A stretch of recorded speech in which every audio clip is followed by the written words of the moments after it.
जय श्री कृष्ण दोस्तों, life style with God में आपका स्वागत है।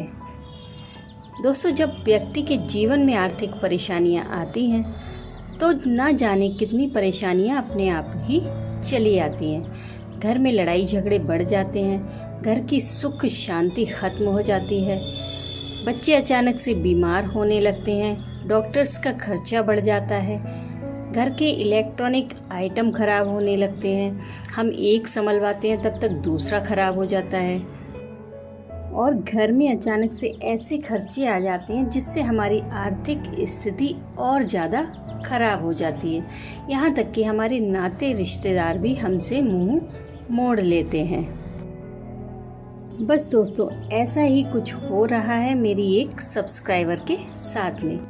मेरे पास उनका इंस्टा पर मैसेज आया था कि वो इस समय बहुत परेशान है, बहुत आर्थिक समस्याओं से जूझ रही हैं। कई उपाय कर भी चुकी हैं लेकिन कोई फ़ायदा नहीं हो रहा है।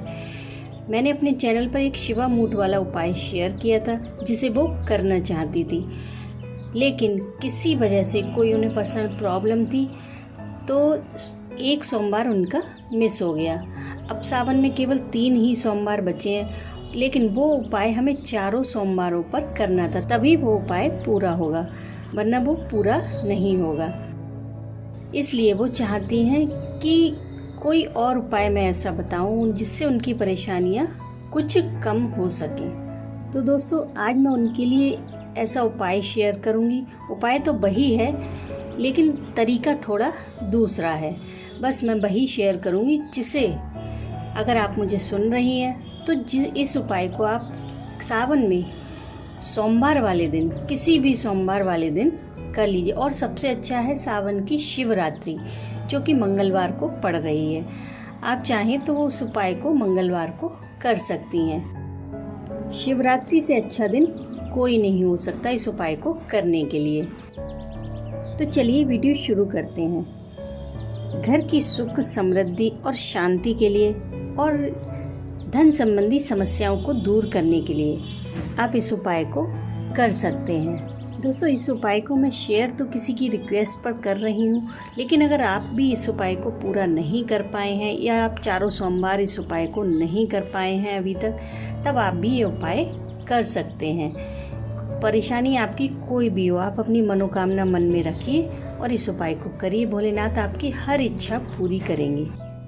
दोस्तों, यह उपाय आप चाहे सोमवार वाले दिन करें या शिवरात्रि वाले दिन या फिर सावन में किसी भी दिन इस उपाय को करें, बट आपको उस दिन सुबह ब्रह्म मुहूर्त में उठना है और पूरा उपाय आपको केवल एक ही शिव मंदिर में करना है। मंदिर आपको बिल्कुल भी नहीं बदलना है। सबसे पहले सुबह उठकर अपने व्रत का संकल्प ले लें। अगर आप व्रत कर रहे हैं तो ठीक है, अगर व्रत नहीं भी कर रहे हैं तब भी आप इस उपाय को कर सकते हैं। इस उपाय के लिए आपको चाहिए कच्चा दूध, दही, गाय का घी और शहद, और चाहिए 1 मुट्ठी चावल, 1 मुट्ठी सफ़ेद तिल, 1 मुट्ठी साबुत मूंग और 1 मुट्ठी जौ।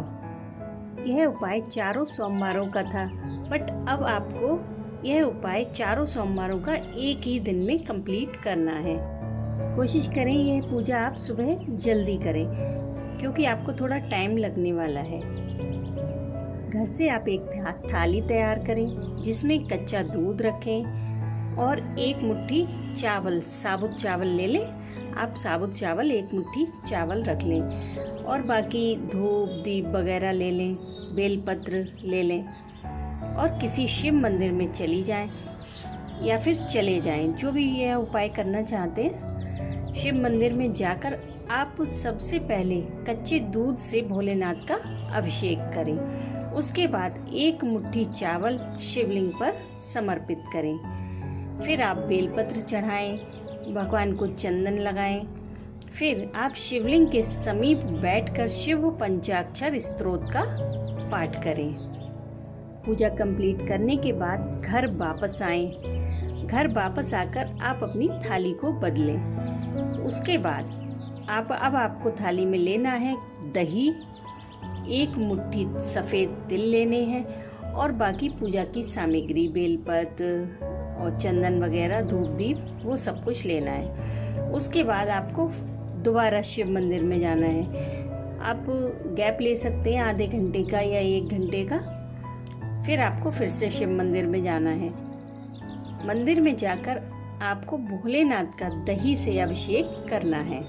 दही से अभिषेक करने के बाद 1 मुट्ठी सफ़ेद तिल शिवलिंग पर समर्पित करने हैं। फिर आप बेलपत्र चढ़ाएं, चंदन वगैरह लगाएं, धूप दीप दिखाएं, आरती करें, जो भी आप पूजा करना चाहते हैं।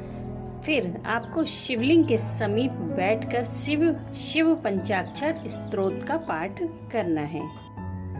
पाठ करके अपनी पूजा कंप्लीट करके आप घर वापस आ जाएं। फिर आप तीसरी पूजा के लिए अपनी थाली तैयार करें। उस थाली में गाय का घी लें और साबुत मूंग लें। मूंग की दाल जो होती है वो साबुत लेनी है आपको, साबुत मूंग, 1 मुट्ठी साबुत मूंग ले लें। फिर और बाकी अपना पूजा की सामग्री जो भी आप लेना चाहें वो ले लें। फिर आप शिव मंदिर में फिर से जाएं। शिव मंदिर में जाकर आप गाय के घी से शिवलिंग का अभिषेक करें। अभिषेक करने के बाद में 1 मुट्ठी साबुत मूंग शिवलिंग पर समर्पित करें। मूंग को समर्पित करने के बाद में शिवलिंग को चंदन लगाएं और धूप दीप दिखाएं, बेलपत्र चढ़ाएं।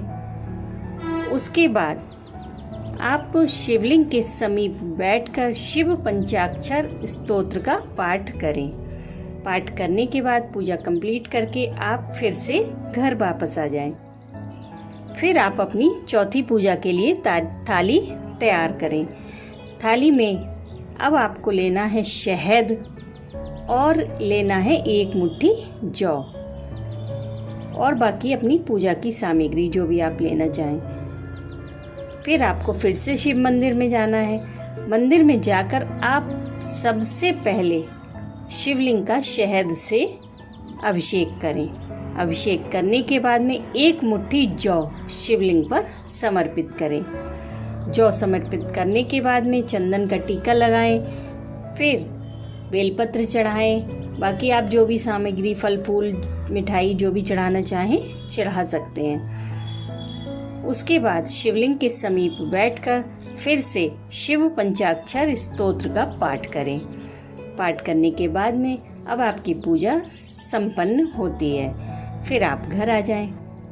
घर आकर पूरे दिन ओम नमः शिवाय का जाप करते रहें। इस तरह से आप अपनी चारों सोमवार की पूजा एक ही दिन में कंप्लीट कर सकते हैं। आप सावन में किसी भी दिन ये पूजा कर सकते हैं। आप चाहें तो सावन में किसी भी सोमवार को पूजा कर लें या फिर शिवरात्रि मंगलवार की है उस दिन आप पूजा कर सकते हैं। किसी भी दिन आप ये पूजा कर सकते हैं, आपको उतना ही फल मिलेगा। बस आपके भाव सच्चे होने चाहिए। अगर आपके भाव सच्चे नहीं हैं तो आप 4 के 8 सोमवार पूजा कर लें, आपको कोई फ़ायदा नहीं मिलने वाला है। इसलिए मन को सरल और स्वच्छ रखें। भगवान भोलेनाथ पर विश्वास बनाए रखें, वो आपकी मनोकामना अवश्य पूरी करेंगे।